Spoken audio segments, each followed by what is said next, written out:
అందరికీ నమస్కారం. శ్రీమద్ భగవద్గీత ఆధ్యాత్మిక రహస్యాలు అనే శీర్షికలో శ్రీ త్రినాథ్ గారు ధారావాహిక ప్రసంగం చేస్తున్నారు.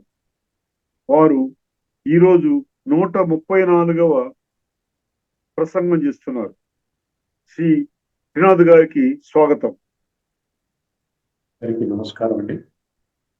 ముఖ్యంగా శ్రీమద్ భగవద్గీత ఆధ్యాత్మిక రహస్యాలు యొక్క రహస్యాలని అర్థం చేసుకుని ఆ విధంగా తమ యొక్క జీవితాన్ని సమూలంగా పరివర్తన చేసుకోవడానికి ఉత్సుకంగా ఉన్నటువంటి వాళ్ళందరికీ కూడా నమస్సుమాంజలి అండి. శ్రీమద్ భగవద్గీత ఆధ్యాత్మిక రహస్యాల ద్వారా మనకి ఒక విషయం చాలా స్పష్టమవుతుందండి. భగవంతుడు అన్న ఆ యొక్క కాన్సెప్ట్ ఏదైతే ఉందో అది చాలా ముఖ్యమైన విషయం అండి. భగవంతుడి విషయాన్ని మనం స్పష్టంగా అర్థం చేసుకోవాలి. గాడ్, పరమాత్మ, ఈశ్వర, భగవంతుడు, అల్లా, యెహోవా, ఇలా రకరకాల పేర్లతో వివిధ ధర్మాల వాళ్ళు పిలుస్తున్నారు. అందరూ కూడా ఒక ఫిలాసఫీని ఒప్పుకుంటారు, భగవంతుడు ఒక్కరే. కానీ ఆ భగవంతుడు ఒక్కరు సమాజానికి, ప్రపంచానికి, ఈ యొక్క భూమండలంపై ఉన్నటువంటి 850 కోట్ల మనుషులకు ఏ సందేశం ఇవ్వడం జరిగింది? శ్రీమద్ భగవద్గీతలో 574 శ్లోకాలు శ్రీ భగవాను వాచ. ఈ ప్రపంచంలో భగవాను వాచ అంటే direct spoken words of God. వేరే రెండవ గ్రంథం లేదు, గుర్తుపెట్టు. చాలా ముఖ్యం. భగవద్గీత అంటే అంత తేలికగా తీసివేయాల్సింది కాదు. ఎవరికో చెప్పినటువంటి శాస్త్రము అని అనుకుని ఇప్పటిదాకా మనం అందరం కూడా భగవద్గీతలో చెప్పినటువంటి ఆధ్యాత్మిక జ్ఞానము నుండి మనము దూరం అయిపోయాం. అందువలననే మన జీవితంలో సదాకాలికంగా సుఖశాంతులు కానివ్వండి, టెన్షన్స్ లేకుండా హాయిగా, ఆరోగ్యంగా, నిండుగా, కలివిడిగా ఉండలేకపోతున్నాం. ఇప్పుడు ఒక్కసారి గమనించండి. భగవద్గీత మొత్తం అంతా స్టడీ చేస్తే 2 రకాల మనుషుల గురించి చెప్తుంటాడు. ప్రపంచంలో 2 రకాల వాళ్ళు ఉన్నారు. అర్థమైందండి? ఒకరు భగవంతుని యొక్క సందేశాన్ని యథార్థంగా, తత్వం ఆధారంగా, ఆధ్యాత్మిక దృష్టికోణంలో అర్థం చేసుకోవడానికి ఇష్టపడేవాడు. సత్యత ఆధారంగా మా జీవితాన్ని ముందుకు తీసుకుని వెళ్ళాలి అని భావించేవాడు. భగవంతుని యొక్క డైరెక్షన్స్ ప్రకారంగా తూచా తప్పకుండా, ఎక్కడా మిస్ అవ్వకుండా, యథార్థంగా, వాస్తవంగా భగవంతుడు చెప్పిన సందేశం ఏమిటి అసలు? ఎందుకంటే భగవద్గీత చదువుకున్నవాడు, భగవద్గీత ఆ విధంగా విశిష్టమైనటువంటి ప్రవచనాలు చేసేటువంటి వాళ్ళు కూడా ఒక సందేశంలా చెప్పడం లేదు. భగవద్గీత ద్వారా నీవు ఈ విధంగా నీ జీవితాన్ని తీర్చిదిద్దుకోవాలి. అర్థమైందండి? సో ఆ విధంగా సత్యయుగంలోకి వెళ్ళడానికి తగిన అర్హతని పొందడానికి ఈ రాజయోగము అనే ప్రక్రియ ద్వారా తమ యొక్క జీవితాన్ని సమూలముగా పరివర్తన చేసుకోవడానికి ఇష్టపడేటువంటి వర్గం అండి. వాళ్ళు మాత్రమే రేపు రాబోయేటువంటి సత్యయుగములో శ్రేష్టమైన జన్మను తీసుకుంటారు. రెండవ వర్గము, ఫస్ట్ వర్గం సత్యయుగం అంటే సాత్వికంగా ఉండేటువంటి వాళ్ళు. సాత్వికంగా అంటే ఉత్తమ, మధ్యమ, రజమ, అధమ అనుకున్నాం కదా. ఉత్తమ లక్షణాలు, ప్రతిదాన్ని కూడా లాజికల్ గా అర్థం చేసుకునేవాళ్ళు. ఏది కూడా అంధవిశ్వాసం ఆధారంగా కాకుండా జినేత్రాన్ని తెరుచుకొని జ్ఞానం అంటే ఏమిటి, అజ్ఞానం అంటే ఏమిటి, విజ్ఞానం అంటే ఏమిటి, యోగం అంటే ఏమిటి, ఈ విధంగా విశ్లేషణాత్మకంగా బుద్ధిని వాడుకుంటూ తమ యొక్క జీవితాన్ని శ్రేష్టంగా మలుచుకుంటారు. రెండవ వర్గం రజో తమో వర్గం. అర్థమైందండి? అదంతా ఒకటే కేటగిరీ. ఎందుకంటే రజో తమోలో ఉన్నటువంటి వాళ్ళు సత్య త్రేతాయుగాల్లో వాళ్ళు ఎంట్రీ చేసుకోలేరు, వాళ్ళు అక్కడ జన్మలు తీసుకోలేరు.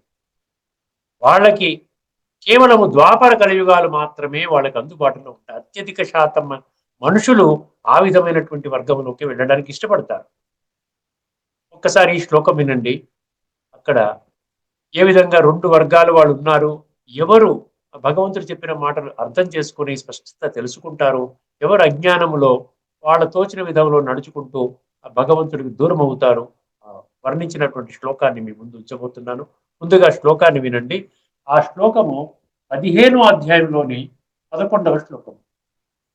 15వ అధ్యాయం అంటే పురుషోత్తమ ప్రాప్తి యోగము. పురుషోత్తమ అంటే భగవంతుడు అండి. పురుషులలో ఉత్తముడు. పురుషులు అంటే ఆత్మ. పురుష అంటే ఆత్మ, ప్రకృతి అంటే దేహం, శరీరం. ఇది వినాశి, ఇది అవినాశి. ఆత్మలందరూ ఉత్తములు అనిపించుకోవడానికి లేదండి. ఎందుకంటే వాళ్ళ సంస్కారాలు మారిపోతూ ఉంటాయి. అందుకని ఒక్క భగవంతుడే సదా పావనుడు, దివ్య గుణాల సాగరుడు, సర్వశక్తిమంతుడు, సృష్టి యొక్క ఆది మధ్యాంతాల జ్ఞాత. అతను ఒక్కడే ఉత్తమ పురుషుడు, అంటే పురుషోత్తముడు. అందుకనే పురుషోత్తమ ప్రాప్తి యోగము. ఆ అధ్యాయం 15వ అధ్యాయంలో చాలా స్పష్టంగా ఇవ్వడం జరిగింది. అందులో 11వ శ్లోకం, ముందుగా శ్లోకాన్ని వినండి. యతంతో యోగినశ్చైవం పశ్యంతి ఆత్మని పశ్యంతి ఆత్మని అవస్థితం. యతంతో యోగినశ్చైనం పశ్యంత్యాత్మన్యవస్థితం. యతంతో అపి అకృతాత్మా.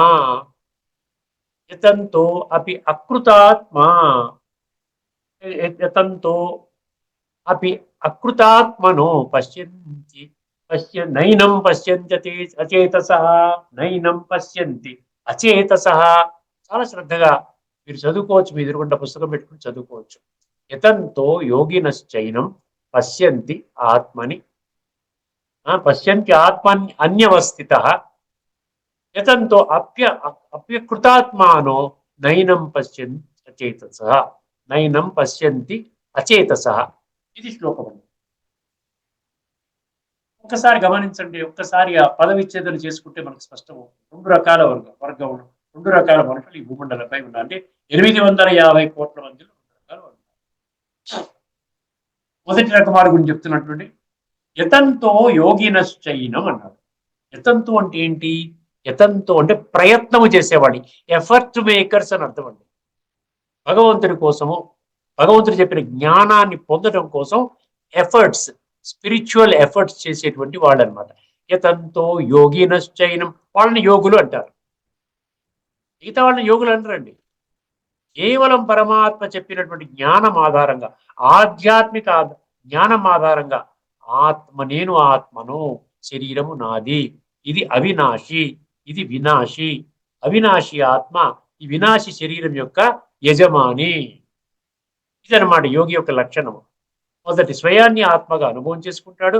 విశ్వాత్మలందరికీ తండ్రి అయినటువంటి పరమాత్మని ఆ విధంగా వారి యొక్క ఉనికిని గ్రహించి, గమనించి, ప్రాప్తి చేసుకుని యోగము ద్వారా, అంటే మనసు బుద్ధి ద్వారా పరమాత్మతో సంబంధాన్ని జోడించేటువంటి వారిని యోగులు అంటారు. యతంతో యతంతో యోగినశ్చైనం పశ్యంత్యాత్మన్యవస్థితః. అటువంటి వాళ్ళు ఏం చేస్తారంటే పరమాత్మ మీద స్థితి అవుతారు. వాళ్ళు పరమాత్మ నుండి గుణాలు, శక్తులు తీసుకునే స్టేజ్కి వస్తారు. అర్థమైందండి? యతంతో అంటే ప్రయత్నం చేసుకుంటూ. అర్థమైందండి? పశ్యంతి అంటే ఏంటి? పశ్యంతి అంటే చూడటం. పశ్యంత్యాత్మన్యవస్థిత. మొదటి వర్గం ఏంటండి? నేను ఆత్మని. తండ్రి భగవంతుడు చెప్తున్నాడు కదా, 45 శ్లోకాలు ఉన్నాయి గీతలో. 45 శ్లోకాలు ఉన్నాయి నువ్వు శరీరం కాదని చెప్పడానికి. ముఖ్యంగా 2వ అధ్యాయం, 13వ అధ్యాయం, 15వ అధ్యాయం. అర్థమైందండి? నైనం చిందంతి శస్త్రాన్ని అని ఎందుకు చెప్పాడు? వాసాంసి జీర్ణాన్ని యథావ్యాయ జాతస్య హిద్రువో మృత్యు. పుట్టినవాడు మరణిస్తాడు, మరణించిన వాడు మళ్ళీ జన్మ తీసుకుంటాడు. దేహినోస్మిన్ యథా దేహి. అర్థమైందండి? అందువల్ల ఈ విధంగా భగవంతుడు చెప్పినటువంటి మాటల్ని వాస్తవికంగా నా గురించే చెప్తున్నాడు. నేనే అర్జునుణ్ణి. ఇదన్నమాట. జ్ఞానార్జన చేసేటువంటి ప్రతి ఒక్కరు కూడా అర్జునుడు. జ్ఞానం అంటే గుర్తుపెట్టుకోండి, ధార్మిక జ్ఞానము కాదు, ఆధ్యాత్మిక జ్ఞానం. అంటే ఆత్మజ్ఞానము, పరమాత్మ జ్ఞానము. సృష్టి చక్రములో ఏ విధముగా ఆత్మలు పరిభ్రమిస్తాయి, పరమాత్మ ఏ సమయంలో వచ్చి ఈ యొక్క సృష్టిని చక్కదిద్దుతాడు, ఈ జ్ఞానం అన్నమాట. ఈ మూడు విషయాలు తెలుసుకున్నట్లయితే మీరు ఆధ్యాత్మికంగా జ్ఞానులు అని చెప్తారు భగవంతుడు. యతంతో యోగినశ్చైనం పశ్యంత్యాత్మన్యవస్థితం. బాగానే ఉంది కదండి? ఇది యోగుల గురించి చెప్పాడు. చక్కగా ఒక చక్కటి మార్గం వేసుకుంటాడు. రెండవది ఏంటంటే యతంతో, మళ్ళీ యతంతో వచ్చింది. అజ్ఞానములో ఉన్నవాళ్ళు కూడా ప్రయత్నం చేస్తున్నారు భగవంతుడి గురించి. యతంతో అపి అకృతాత్మాను అన్నాడండి. అకృతాత్మాను అంటే ఏంటంటే బుద్ధి నేత్రాన్ని తెరుచుకోనటువంటి వాళ్ళు, అజ్ఞానములో ఉన్నటువంటి వాళ్ళు, అంధవిశ్వాసములో భగవంతుణ్ణి వెతుక్కుంటున్నటువంటి వాళ్ళు. చీకటిలో భగవంతుడా నువ్వు ఎక్కడున్నావు అని వెతుక్కుంటున్నాడు. భగవంతుడు ఆ, జ్యోతి స్వరూపం అని చెప్పుకున్నాం కదా, భగవంతుడు లైట్ అన్నాం కదా, తమసోమా జ్యోతిర్గమయ అంటున్నాం కదా. అంటే వెలుతురు, ఆ వెలుతురులోకి రాకుండా అజ్ఞానం అనేటువంటి అంధకారములోనే భగవంతుడి కోసము ప్రయత్నాలు చేస్తుండేటువంటి వాళ్ళు. యతంతో అపి అకృతాత్మాను, ఏమండి, నైనం పశ్యంతి అచేత సహా అన్నాడు. వాళ్ళు ఏంటంటే నా అని పెట్టాడు. నా ఏనం పశ్యంతి అంటే నా పశ్యంతి, ఎందువలన అచేత సహా. అచేతస అంటే చేతస అంటే మనసు, మనసు అంటే సూక్ష్మము, అచేతస అంటే దేహము, దేహం అంటే ఏంటి స్థూలము. అంటే దేహభ్రాంతిలో 100% దేహభ్రాంతిలో జీవితాలను గడుపుకుంటూ భగవంతుడి కోసం ప్రయత్నం చేస్తున్నారు. దాన్నే అక్కడ ఏమన్నాడు మన బృహదారణ్యక ఉపనిషత్తులు ఏమన్నారు, 1:3:28లో తమసోమ జ్యోతిర్గమయ. అర్థమైందండి. అంటే పరమాత్మ యొక్క ఉనికి తెలియదు, ఆత్మ యొక్క ఉనికి తెలియదు, దాన్ని తెలుసుకోవడానికి కూడా ప్రయత్నం చేయటం లేదు, కానీ భగవంతుడిని పొందే ప్రయత్నం చేస్తున్నారు. ఏ విధంగా? ఎందుకంటే ఇద్దరికి కూడా యతంతో యతంతో పెట్టాడు. వీళ్ళు ప్రయత్నం చేస్తున్నారు, వాళ్ళు ప్రయత్నం చేస్తున్నారు. దేని ద్వారా ప్రయత్నం చేస్తున్నారు? భక్తి మార్గంలో మనం చేసే ప్రక్రియల ద్వారా ప్రయత్నం చేస్తున్నారు. పూజల నుండి, వ్రతాల నుండి, నోముల నుండి, అభిషేకాలు అర్చనల నుండి, తీర్థయాత్రల నుండి, దాన పుణ్యాల నుండి, ఈ యొక్క ధార్మిక గ్రంథాల పఠన పారాయణ శ్రవణ నుండి, విశిష్ట వ్యక్తుల యొక్క ఆ విధంగా ప్రసంగాల యొక్క ప్రవచనాల యొక్క దాన్ని వినడం నుండి, ఇవన్నీ కూడా భగవంతుని పొందడం కోసమే చేస్తున్నారండి. ఊరికినే చేయటం లేదు. వాళ్ళకు కూడా భగవంతుడు ఉన్నారు, సృష్టిలో ఉన్నాడు భగవంతుడు, ఆయననే ఈ విధంగా సృష్టికి ఆయన క్రియేటర్, డైరెక్టరు, ఆయనే సుప్రీము. వారిని పొందే మార్గం తెలియదు కాబట్టి, ఎందుకంటే శ్రీమద్ భగవద్గీతను ఆధ్యాత్మిక దృష్టికోణములో అర్థం చేసుకోలేకపోవటం వలన శ్రీమద్ భగవద్గీతలో చెప్పిన సంపూర్ణ జ్ఞానము కేవలము ఒక వ్యక్తిని యుద్ధోన్ముఖుడిని చేసే విధంగా, అర్జునుడు అనే ఒక వ్యక్తిని యుద్ధోన్ముఖుడిగా చేయడానికి చెప్పినటువంటి జ్ఞానమని 100% వాళ్ళు ఆ విధంగా విశ్వసిస్తారు. కానీ వాళ్ళు కూడా ప్రయత్నం చేస్తున్నారు కదా, భలే అర్జునుడికి దొరికాడు, నా సంగతి ఏమిటి అని ఆ విధంగా వాళ్ళు అనుకోవటం లేదు. హితంతో అపి అకృతాత్మానో నైనం, ఏమండి, నైనం పశ్యంతి అచేతస నా పశ్యంతి అంటే పరమాత్మని మాత్రం వాడు తెలుసుకొని గుర్తుపెట్టుకోండి. ఆత్మని కూడా గ్రహించలేదు. పరమాత్మని తర్వాత అండి, పరమాత్మని తెలుసుకోవడానికి కేవలం ఆత్మజ్ఞానం ఉంటే చాలు. ఆత్మజ్ఞానము ద్వారా ఆత్మ యొక్క ఉనికిని కనిపెడతాం. ఆత్మ యొక్క ఉనికిని కనిపెట్టడం ద్వారా ఆత్మ యొక్క ప్రాప్తి జరుగుతుంది. ఆత్మ యొక్క ప్రాప్తి నుండి తర్వాత అభ్యాసం చేసుకుంటూ చేసుకుంటూ ఆత్మ యొక్క అనుభూతి అవుతుంది. అదే గ్రాడ్యువల్ గా అనుభవంలోకి వస్తుంది. అప్పుడు యోగి యొక్క ప్రథమ పాఠం మనం పాస్ అయినట్లు లెక్క. ఆ స్టేజ్ వరకు మనం అభ్యాసం చేయాలి. భగవంతుడు చెప్తున్నాడు, నువ్వు ఆత్మవి, నువ్వు శరీరం కాదు. మళ్ళీ నేను శరీరం ద్వారానే రకరకాల ప్రయత్నాలు చేసుకుంటున్నాను కాబట్టి ఎవరైతే నేను దేహం అనుకుంటారో వాళ్ళకి ఆత్మ యొక్క ఉనికి ఎట్టి పరిస్థితిలోనూ కాదు అంటున్నాడు. నా ఏనం పశ్యంతి నా పశ్యంతి అచేతస అంటే వాళ్ళకు విచక్షణా జ్ఞానం లేదు. విచక్షణా జ్ఞానం ఎప్పుడు వస్తుంది? బుద్ధినేత్రాన్ని తెరుచుకున్నప్పుడే వస్తుంది. అర్థమైంది? ఒక్కసారి మళ్ళీ ఈ యొక్క ఇది ఇది అనమాట తత్వం. అంటే ఇది నేను ప్రతి శ్లోకానికి తత్వం చెప్తున్నాను. ఆధ్యాత్మిక దృష్టికోణంలో భగవంతుడు అంటాడు కదా, తత్వం ఆధారంగా నన్ను తెలుసుకోవాలి. 7వ అధ్యాయం 3వ శ్లోకంలోని ఆఖరి పంక్తి. ముందు తత్వం చెప్తున్నాను, తర్వాత భక్తి కోణములో భాష్యం ఆధారంగా ఏదైతే పుస్తకాలలో వ్రాయబడ్డ ఎన్ని వందల కొద్ది పుస్తకాలు ఉన్నాయండి. మీరు వెళ్ళగానే భగవద్గీత పుస్తకం ఇవ్వండి అని ఒక షాపు యజమాని అడిగితే ఏమంటాడు? ఏ భగవద్గీత అంటాడు. అసలు ఉన్నది ఒకటే భగవద్గీత, భగవంతుడు చెప్పిన మహావాక్యాలు. కానీ ఇప్పుడు చాలా రకరకాలుగా ఉన్నాయి కదా, ఇస్కాన్ వాళ్ళదా, టీటీడీ వాళ్ళదా, లేకపోతే పలానా స్వామీజీ రాసిందా, రామకృష్ణ మఠం వాళ్ళదా, చిన్మయానంద వాళ్ళదా, పలానా లేకపోతే గీతా ప్రెస్ వాళ్ళదా, ఇలా. అప్పుడు మనం చెప్పాలన్నమాట గీతా ప్రెస్ వాళ్ళది, లేకపోతే ఇస్కాన్ వాళ్ళది, లేకపోతే ఫలానా. అంటే ఒక్క భగవద్గీతను మనం ఏం రకరకాలుగా రాసుకున్నాం. సో ఈ విధంగా ఎందుకు నేను ఆ పుస్తకం కూడా చదివి చెప్తున్నానంటే, గమనించండి, ఊరికనే చెప్పడం లేదు.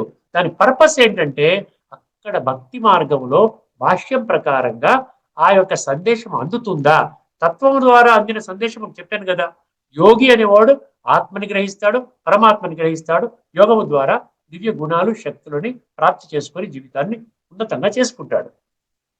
మిగతా వాళ్ళు కూడా యత్నంతో అన్నాడు కదా, యత్నంతో అంటే ప్రయత్నశీలురు. వాళ్ళు ఎఫర్ట్ చేస్తున్నారు, కానీ దేహభ్రాంతిలో చేస్తున్నారు, బుద్ధినేత్రం తెరుచుకోకుండా చేస్తున్నారు, వివిధ రకరకాల ప్రక్రియల ద్వారా చేస్తున్నారు. అటువంటి వాళ్ళు ఆత్మ యొక్క ఉనికిని కనిపెట్టలేరు అనేస్తారు. ఆత్మ యొక్క ఉనికిని కనిపెట్టకపోతే పరమాత్మ యొక్క ఉనికి మనకు అర్థము కాదు, గుర్తుపెట్టుకోండి. ఎందుకంటే పరమాత్మ నిరాకారుడు, ఆత్మ కూడా నిరాకారమే. ఈ నిరాకారము ఆత్మ, నేను ఆత్మని అన్నది సత్యము, సర్వాత్మలకి తండ్రి పరమాత్మ అన్నది సత్యము. సో సత్యము కలుస్తుంది, సత్యము కలవదండి. నేను దేహం అనుకుని పరమాత్మ సత్యము, నేను అసత్యములో ఉన్నాను, ఎలా కలుస్తుంది? కలవదు. అందుకని యోగం అవుతుంది. ఒకసారి గీతలో ఏం చెప్పాడో ఒక్కసారి గమనించినట్లయితే మనకు అర్థమవుతుంది. ఇక్కడ ఏం చెప్పుకున్నా అంటే మీరు కరెక్షన్ చేసుకుంటారని. నా ఉద్దేశం ఏంటంటే మీరు కరెక్షన్ చేసుకోవాలి. చేసుకోకపోతే మీ దగ్గర ఉన్నది భాష్యం తాలూకు పుస్తకం ఉంది, తర్వాత అదే విధంగా మళ్ళీ వెళ్తారు. మళ్ళీ మీకు ఏమవుతుంది, సరైన మార్గంలో భగవంతుడు ట్రై చేస్తున్నాడు మిమ్మల్ని పెట్టడానికి. అక్కడి నుంచి మీరు వంచితులు అవుతారు. 11 యతంతో యోగినశ్చయి. ఒక్కసారి జాగ్రత్తగా వినండి. 15వ అధ్యాయంలోని 11వ శ్లోకం.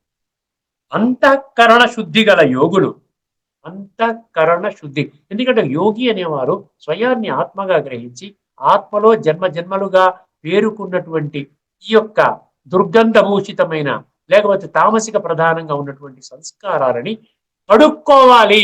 ఇది మురికి పట్టింది, ఇప్పటిదాకా నేను పట్టించుకోలేదు, ఇక్కడ నుండి నేను పట్టించుకోమని భగవంతుడు శాసిస్తున్నాడు, ఆదేశిస్తున్నాడు, నేను పట్టించుకోవాలి అని అర్థం చేసుకుని ఇంకా ఆ ప్రాసెస్ లో ప్రతిరోజు యోగం చేసుకుంటూ వెళ్తాడు.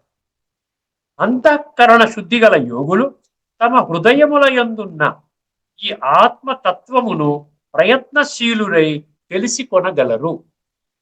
ప్రయత్నశీలురై అంటే ఎఫర్ట్ మేకర్స్ అన్నమాట, పురుషార్థం అంటారు దాన్ని. కానీ అంతఃకరణ శుద్ధి లేని అజ్ఞానులు ఎంతగా ప్రయత్నించియు ఈ ఆత్మను తెలుసుకొనజాలరు. చాలా స్పష్టంగా చెప్పారు కదండి. అంటే కొన్ని మ్యాచ్ అవుతున్నాయి, కొన్ని దగ్గర నేను కరెక్షన్ ఇస్తున్నాను.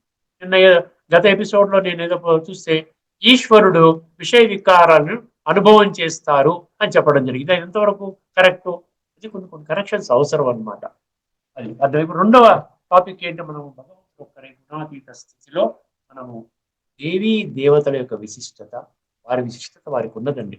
మనం ఎవరిని కిచ్చవరచటం లేదు, ఎవరిని కూడా మనము అన్యదా చెప్పటం లేదు. కానీ భగవంతుడు చెప్పిన విషయాలని, దేవతల గురించి భగవంతుడు ఏం చెప్పారు, తన గురించి భగవంతుడు ఏం చెప్పారు, ఈ ఇద్దరి మధ్య ఉన్నటువంటి భేదం ఏమిటి, ఇది తెలుసుకున్నట్లయితే దేవీ దేవతల యొక్క పూజా పునస్కారం ద్వారా, యజ్ఞాలు యాగాలు, ఈ అర్చన చేసిన అభిషేకం ద్వారా నాకు ఎటువంటి ప్రాప్తి దొరుకుతుంది, అదేవిధంగా పరమాత్మని ఆ విధంగా మనం ధ్యానం చేసినందువలన రాజయోగం అనే ప్రక్రియ ద్వారా స్వయాన్ని ఆత్మగా అనుభవం చేసుకుని పరమాత్మతో కనెక్ట్ అవుతే మన మనసు బుద్ధి ద్వారా సంబంధాన్ని జోడించినట్లయితే ప్రాప్తులేమిటి?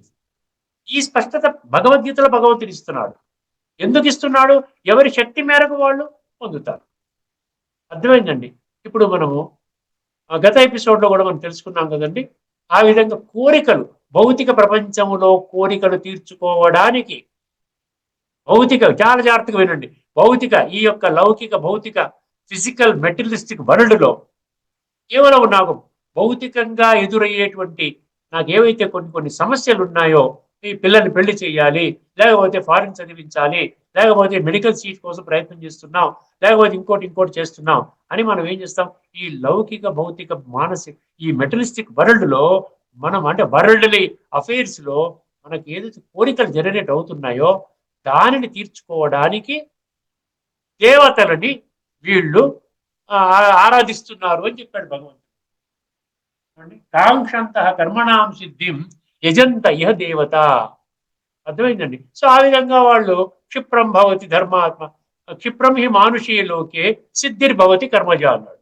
అటువంటి వాళ్ళకి దేవతల ద్వారా వాళ్ళకి సిద్ధిస్తుంది, వాళ్ళ యొక్క కోరికలు జరుగుతున్నాయి.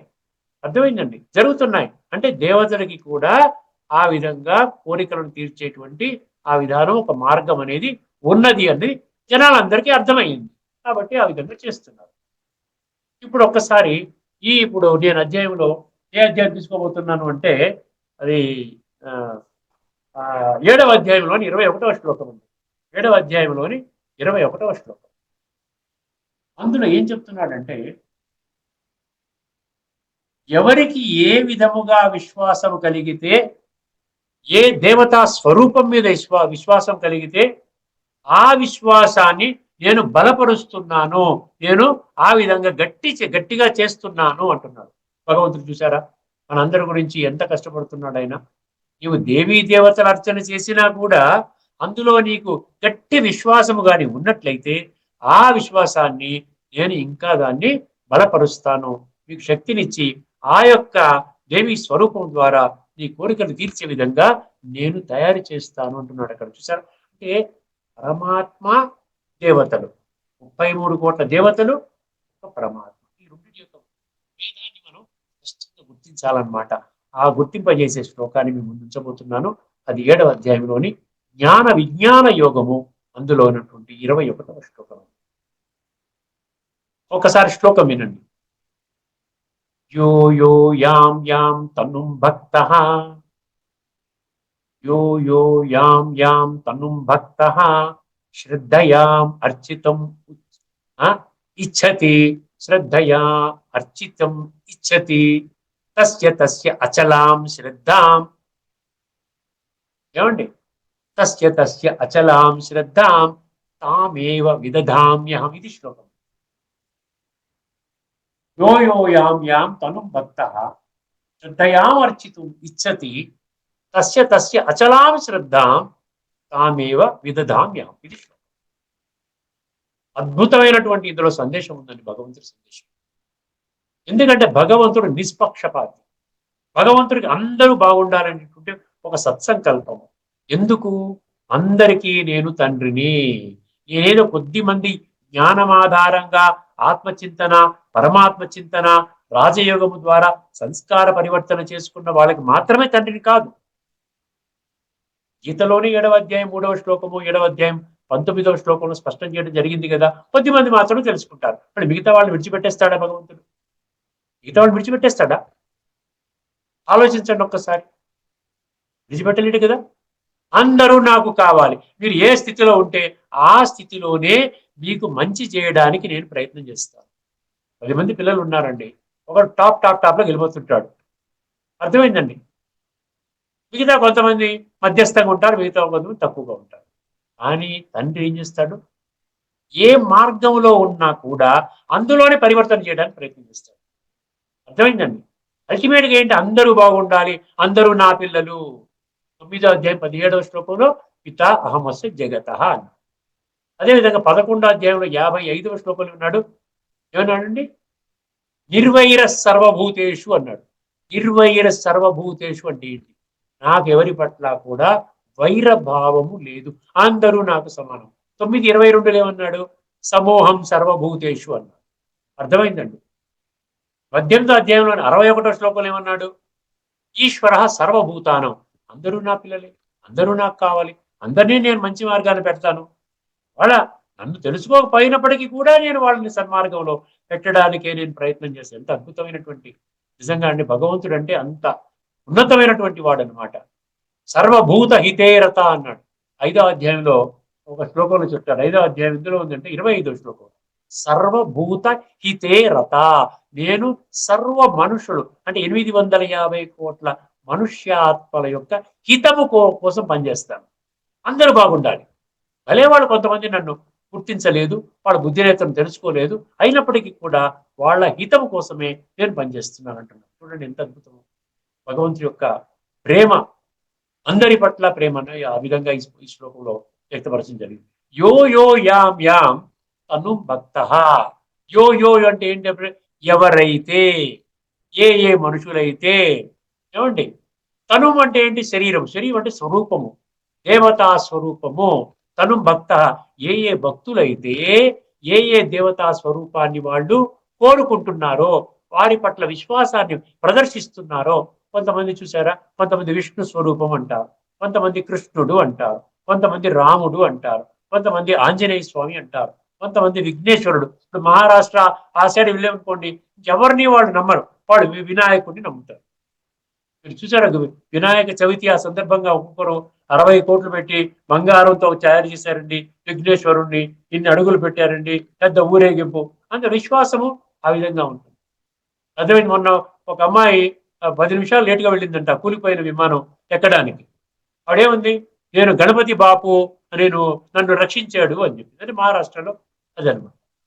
ఎవరి నమ్మకం వాళ్ళది. కొంత అయ్యప్పని నమ్ముకుంటారు, కొంతమంది లక్ష్మీదేవిని నమ్ముకుంటారు, కొంత దుర్గా కాళిని. కలకత్తా ప్రాంతంలో ఏంటంటే దుర్గా కాళిని నమ్ముకుంటారు.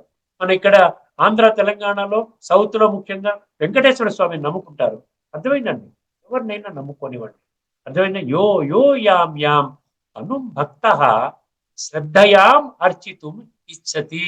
అంటే శ్రద్ధాభక్తులతో ఎవరి పట్ల అయితే సంపూర్ణ విశ్వాసాన్ని ఉంచుతారో, రెండు పంక్తుల్లో ఫలానా దేవతా స్వరూపం మీద శ్రద్ధ ఉందో. ఇప్పుడు మూడో పంక్తి 4వ పంక్తిలో ఏం చెప్పాడు, తస్య తస్య అచలాం శ్రద్ధాం అన్నాడు. అటువంటి తస్య తస్య, అక్కడ యో యో యాం యాం అన్నాడు కదా, ఇక్కడ తస్య తస్య అటువంటి భక్తుల మదిలో నేనేం చేస్తాను, అచలమైనటువంటి శ్రద్ధని క్రియేట్ చేస్తాను. అచలమైన చంచలము లేనటువంటి, చలనము లేనటువంటి, అంటే స్థిరమైనటువంటి శ్రద్ధని నేను ఆ విధంగా పొందే విధంగా వాళ్ళని తయారు చేస్తాను అంటున్నాడు. భగవంతుడి పాత్ర చూడండి. ఒక పక్కన మీరు భగవంతుని విడిచిపెట్టి ఒక దేవతా స్వరూపాన్ని, ఒక గణపతినో ఒక ఆంజనేయ స్వామినో ఆ విధంగా మీరు ప్రార్థన చేస్తూ ఉన్నారు. మీకు ఆ వారి మీద సంపూర్ణ నిశ్చయము కలిగించే విధంగా నేను ప్రయత్నం చేస్తున్నాను అంటున్నాడు. తస్య తస్య అచలాం శ్రద్ధాం.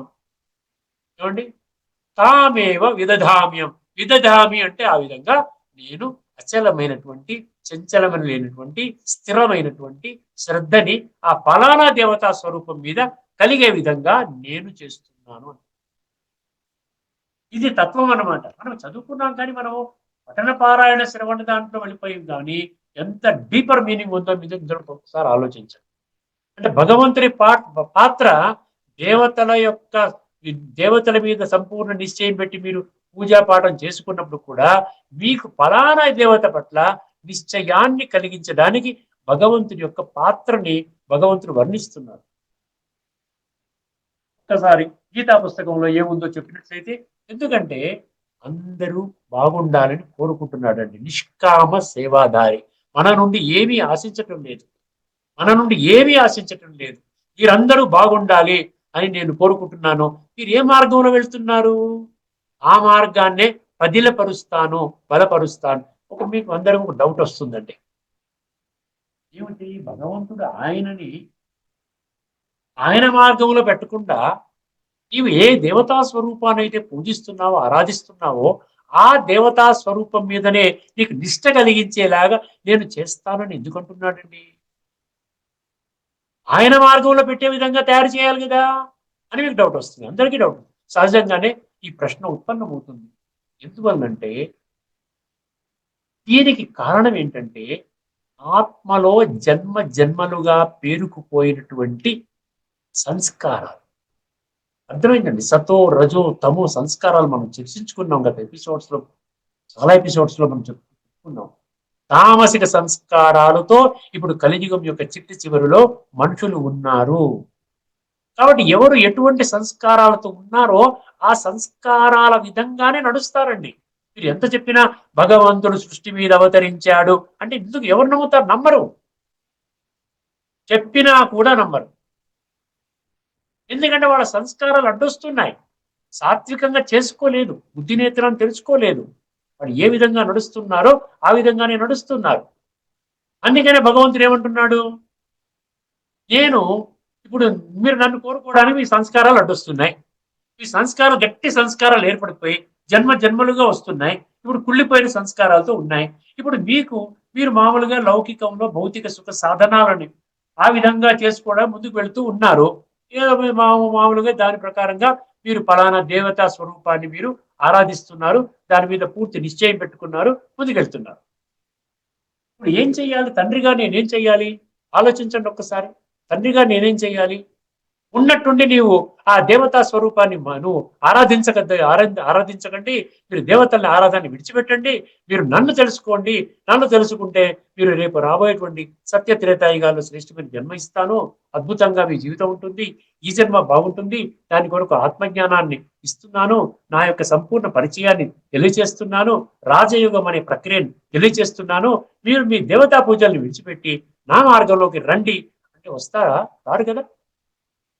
సంస్కారాలు బలీయమైనటువంటి చాలా గట్టిగా ఏర్పడినటువంటి తమో ప్రధాన సంస్కారాలు, రజో ప్రధాన సంస్కారాలు అడ్డొస్తున్నాయి. అందుకని భగవంతుడు ఏం చేస్తున్నాడు?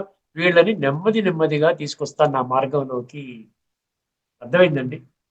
ఇప్పుడు ఉన్నట్టుండి, ఎందుకంటే ఇక్కడ భక్తి మార్గం కట్ చేసేసి అక్కడికి రాకుండా ఉంటే రెండుకి చెడ్డట్టు అవుతుంది కదండి. ఏమవుతాడు? మళ్ళీ విశృంఖలంగా ఇంకా పాపాలు చేసుకుంటూ ఇంకా అధోగతి పాలవుతాడు. అందుకనే దేవతా స్వరూపం, దేవతలంటే దివ్య గుణాలతో కూడుకున్నారు వాడు. దివ్య గుణాలతో కూడుకున్నటువంటి ఈ దేవతా స్వరూపాన్ని వారు భక్తులు ఆరాధిస్తున్నప్పుడు దానిని గట్టిపరిచాడు అనుకోండి పరమాత్మ, అప్పుడు ఏమవుతుందంటే ఆ విధంగానైనా కొంత దివ్యత్వాన్ని తెచ్చుకుంటాడు, జీవితాన్ని పరివర్తన చేసుకోవడానికి ప్రయత్నం చేస్తాడు. సీరియస్ గా గ్రాడ్యువల్ గా అలా చెప్తూ చెప్తూ తయారు చేసి పరమాత్మ మీద నిష్ట కలుగ చేస్తే అప్పుడు గ్రాడ్యువల్ గా భక్తి పూర్తవుతే జ్ఞానము ఆ విధంగా అందులోకి వెళ్తాడండి. అదన్నమాట. ఎందుకంటే పరమాత్మ నా దగ్గరికి ఎందుకు తీసుకొని రావట్లేదు? హయ్యెస్ట్ ప్రాప్తి నా నుండి వస్తుంది కదా, స్వర్గ ప్రాప్తి నా నుండి వస్తుంది కదా. అలాంటప్పుడు ఇటువంటి దేవత దాని మీద వాళ్ళ యొక్క విశ్వాసాన్ని ఎందుకు పెంపొందిస్తున్నట్టు కారణం ఇది. అంటే స్లోలీ అండ్ స్టడీగా వాళ్ళు స్టెబిలైజ్ చేస్తారు. ముందు స్థిరంగా చేసి తర్వాత ఆ భక్తి నుండి తర్వాత జ్ఞాన నేత్రం తెరుచుకునే విధంగా చేసి వాళ్ళని కూడా జ్ఞానులుగా తయారు చేసి వాళ్ళకు కూడా స్వర్గ సుఖాలని అందిస్తారు. ఇది అందులో ఉన్నటువంటి తత్వము. ఇప్పుడు భగవద్గీతలో ఉన్న పుస్తకంలో ఏముందో చూద్దాం. 7వ అధ్యాయంలోని 21వ శ్లోకం చెప్పి మనం ఈ యొక్క ఎపిసోడ్ తీసుకుంటాం. అంటే దేవతార్చన అసలు అసలు భగవంతుని మీద నమ్మకం లేకుండా ఈ విధంగా పాడు పనులు చేసుకుంటూ వెళ్ళిపోయి నాకు అతిష్ట అంటారు చూసారా, అసలు భగవంతుని మీద నాకు నమ్మకమే లేదండి, ఈ సృష్టి అంతా కామ వికారం మీద నడుస్తుందని ఏదో ఒక శ్లోకంలో ఉంటే మనం చెప్పుకున్నాం ఇదివరకు. ఆ విధంగా తయారైపోతారు, పాడైపోతారు కదా. కనీసము దేవతార్చన ద్వారా ఫస్ట్ స్టెప్ అనమాట. ఇప్పుడు ఒక స్టెప్ మంచిగా దేవతార్చన మీద వేశారనుకోండి, తర్వాత 2వ స్టెప్ 3వ స్టెప్ అంచెలంచెలుగా వెళ్ళి చివరికి టాప్ లోకి వెళ్తాడు, పరమాత్మని తెలుసుకుంటాడు అనమాట. ఇది అనమాట అర్థం అక్కడ. అయోయోయామ్యాం తనుం భక్త. ఒక్కసారి ఇది వినండి. ఒక్కసారి ఇక్కడ ఏం చెప్పారో, ఈ పుస్తకంలో ఏం చెప్పారో. సకామ భక్తుడు అన్నాడు ఫస్ట్ పదం. సకామ భక్తుడు అంటే ఏంటంటే కోరికలను తీర్చుకోవడానికి భక్తి. కోరికలు నిష్కామ సకామ. భగవంతుడు నిష్కామ, మనము సకామ, మనము కోరికలు పెట్టుకుంటాం. అర్థమైందండి?